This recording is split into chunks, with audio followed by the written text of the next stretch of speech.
7 июля в третий день своей рабочей поездки в Сагдийскую область лидер НАЦ, уважаемый Эмомали Рахмон, посетил Мачинский район и ознакомился с процессом промышленной переработки хлопкового волокна и производства хлопковой пряжи в обществе с ограниченной ответственностью Арвис Зелал Текстайл, который считается крупнейшим предельным комплексом Сагдийской области. Этот крупный предельный комплекс создан при вкладе предпринимателей Таджикистана, Узбекистана и Турции. В нем более 300 местных жителей обеспечены постоянной работой и достойной заработной платой. Здесь также имеется возможность обеспечить еще 200 рабочих мест. В обществе, которое в настоящее время осуществляет деятельность в 3 смены в год, имеется возможность промышленной переработки 6500 тонн хлопкового волокна и производства 5400 тонн хлопковой пряжи 16, 20, 24 и 30 размера. Производственная продукция хлопчатобумажной пряжи сегодня экспортируется за пределы страны, в том числе в Республику Узбекистан. При этом общество имеет возможность обеспечить текстильные предприятия страны хлопковой пряжи. В прошлом году и 6 месяцев текущего года в этом крупном предельном комплексе было произведено около 2000 тонн хлопковой пряжи. Создание таких предприятий, с одной стороны, способствует полному обеспечению внутреннего и внешнего рынка готовой швейной продукции с пометкой «Произведено в Таджикистане», с другой стороны, способствует тому, что тысячи местных жителей получат постоянные рабочие места.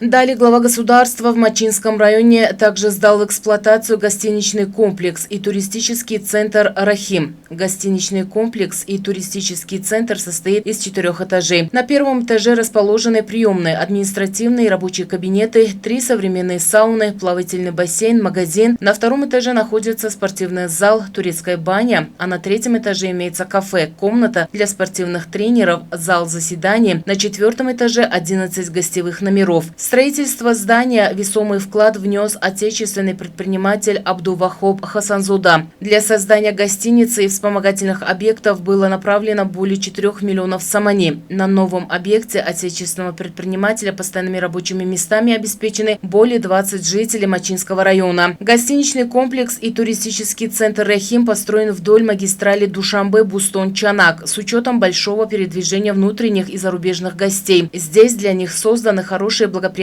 условия для отдыха и времяпровождения. В комплексе имеются современные условия для занятий различными видами спорта, физкультурой и оздоровлением. С этой целью в комплексе созданы и оснащены современным спортивным оборудованием крытый спортзал, 3 бассейна и тренировочные центры.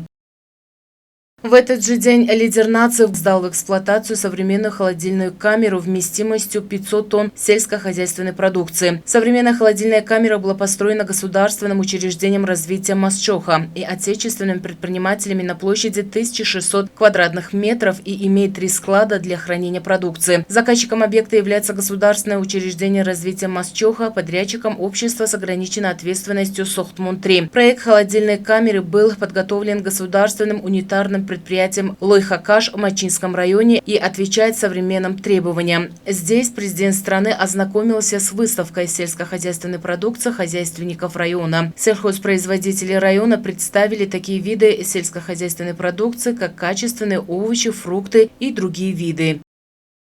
Далее глава государства в рамках рабочей поездки в Сагдийскую область сдал в эксплуатацию автодорогу Бустон-Обшорон-Зарнисор. Протяженность дороги составляет 38 километров. Она соединяет Мачинский район и ряд сел Абабаджан-Гафуровского района с поселком Зарнисор города Гулистон. Реконструкция автодороги Бустон-Обшорон-Зарнисор является одним из крупномасштабных проектов в области строительства дорог, реализуемых по поручению правительства на основе трехстороннего договора между обществом с ограниченной ответственностью горно-промышленная компания Таджикистана и Китая, обществом с ограниченной ответственностью учреждения механизированных работ Сомуни и исполнительным органом государственной власти Гулистона на сумму более 75 миллионов самани. Автодорога протяженностью 38 километров полностью перестроена от фундамента. Согласно дорожным нормам, асфальт уложен в 2 слоя. Ширина дорожного асфальта составляет от 7 до 11 метров. На этой дороге были построены 2 новых приезжих моста, а 2 существующих моста были полностью отремонтированы и модернизированы. На различных участках автодороги Бустон-Обшорон-Зарнисор возведены берегоукрепительные сооружения, дренажные лотки, проведено строительство защитных сооружений на обочине дороги. Новая дорога сокращает время и расходы на грузовые и пассажирские перевозки, создает нормативные условия для движения грузовых и пассажирских транспортных средств.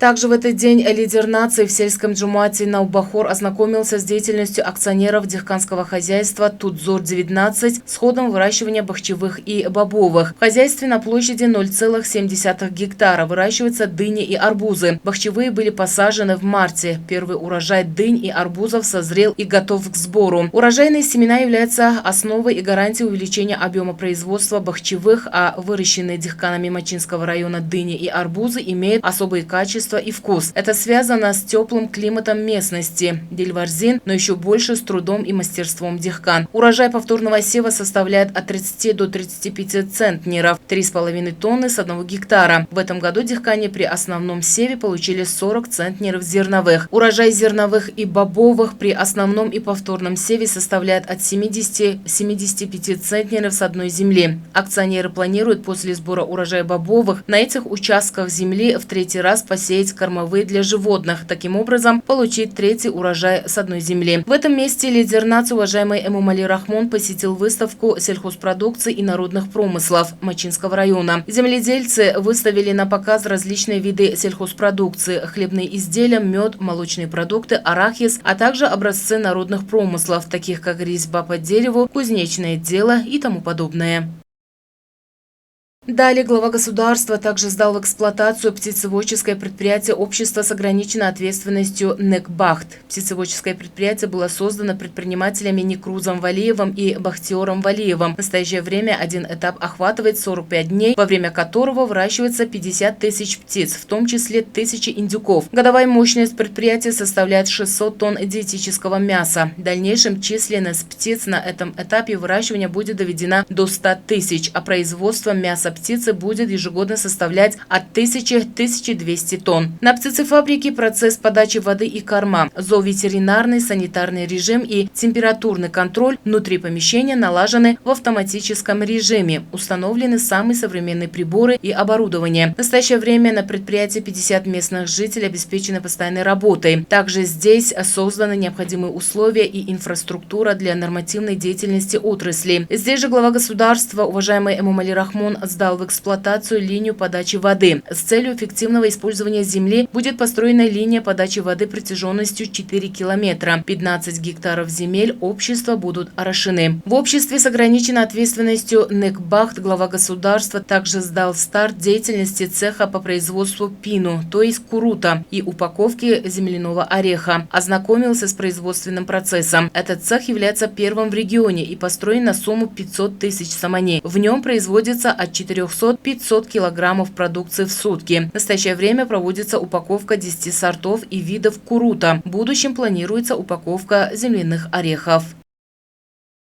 В селении Наубахор глава государства также ознакомился с разведением чистокровных и мясных пород крупных домашних животных общества с ограниченной ответственностью «Некбахт». Эта животноводческая ферма была построена предпринимателями Некрузом и Бахтиором Валиевым и состоит из отдельного и вспомогательного здания. В нем созданы хорошие условия с соблюдением нормативов в сфере животноводства. Ферма предназначена для выращивания 100 голов домашнего скота. С этой целью завезены породистые животные. Ферма была создана с целью развития животноводства, увеличения объема производства мяса и мясной продукции, молока и получения крупного рогатого скота в местных условиях. Завезен крупный рогатый скот симментальской породы из Российской Федерации и Республики Беларусь. На сегодняшний день уже завезено 100 голов скота, из которых 25 составляют коровы. Возраст крупного рогатого скота симментальской породы, завезенной с целью получения мяса, составляет 6 месяцев. Каждая особь весит от 300-400 килограммов. На этой ферме за домашними животными ухаживает до 6-8 месяцев. За это время вес каждого домашнего животного достигает от 800 до 1000 килограммов. По мнению специалистов, эта порода крупного рогатого скота подходит для производства мяса мяса с каждой головы берется до 65% качественного и пользующегося спросом мяса. То есть, если живой вес домашнего животного достигает 1000 кг, то в этом случае можно производить до 650 кг мяса. При этом на ферме будет производиться от 600 до 650 тонн мяса в год. Сегодня в Мачинском районе разводят крупный рогатый скот симментальской и пестрой пород, овец гисарской и местной породы. Во всех формах хозяйствования района выращивают 190 227 голов мелкого скота и 72 422 голов крупного рогатого скота. За 5 месяцев текущего года в районе было произведено более 9143 тонны молока и 1315 тонн мяса, что больше по сравнению с аналогичным периодом прошлого года. Животноводство является одним из самых прибыльных направлений в сельском хозяйстве. С каждым годом увеличивается количество животноводческих хозяйств как в частном, так и в государственном секторе. В Сагдийской области по состоянию на 1 июня насчитывается 152 малых и крупных животноводческих ферм. Во всех формах хозяйствования имеется 739 502 голов крупного рогатого скота и около 1 800 000 голов мелкого. В этот же день глава государства в селении Апалдурак также сдал в эксплуатацию швейный цех «Юсуман». Направлением деятельности швейного цеха «Юсуман» является пошив национальной одежды и школьной формы. Цех учрежден местным предпринимателем Фазлидином Хасановым. На первом этаже здания были сданы в эксплуатацию 2 швейных цеха по 15 швейных машин и других необходимых принадлежностей. В будущем на втором этаже будут подготовлены еще 2 швейных цеха. В общей сложности к постоянной работе будут привлечены более 65 местных женщин и девушек. В Мачинском районе функционирует 48 общеобразовательных учреждений с охватом 28 850 обучающихся. За 5 месяцев текущего года на предприятиях этой сферы произведена продукция на сумму 162 миллиона самани, которая удовлетворяет потребности внутреннего рынка. Часть швейной продукции экспортируется за рубеж.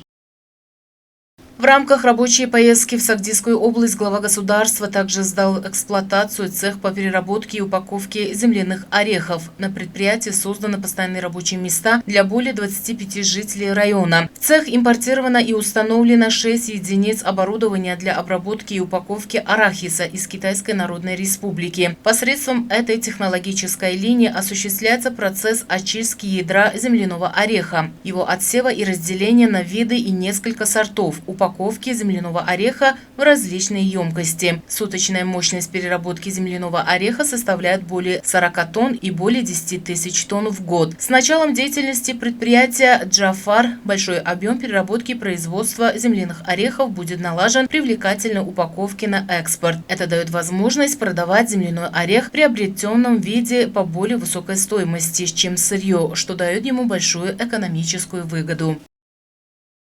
В этот же день глава государства в рамках своей рабочей поездки в Мачинском районе дал пуск функционированию нового дополнительного корпуса лечебно-диагностического центра «СИНО». Корпус состоит из 3 этажей. В его подвальном помещении имеется 2 современных лечебно-спортивных зала, архив и место для хранения белья. На первом этаже здания находятся 2 столовые почти на 150 человек, отделение народной медицины, кабинет для предварительного осмотра, на 2 и 3 этажах кабинеты для прививок и процедурный кабинет. Строительство завершено отечественными строителями общества с ограниченной ответственностью «Фаворит». Для точной диагностики и своевременного лечения граждан закуплено 5 новых видов медицинского оборудования, таких как цифровой рентген, ультразвуковая диагностика, автоматический аппарат общего обследования крови и другое современное медицинское оборудование, что позволит правильно ставить диагноз, назначить лечение и отдых с требованиями времени. Со строительством и сдачей в эксплуатацию дополнительного корпуса рабочими местами обеспечены 12 специалистов. В лечебно-диагностическом центре лечение проводится посредством общепринятых медицинских методов – натуротерапии, прививок, мануального электромассажа. В целом осуществляется лечение 25 видов заболеваний.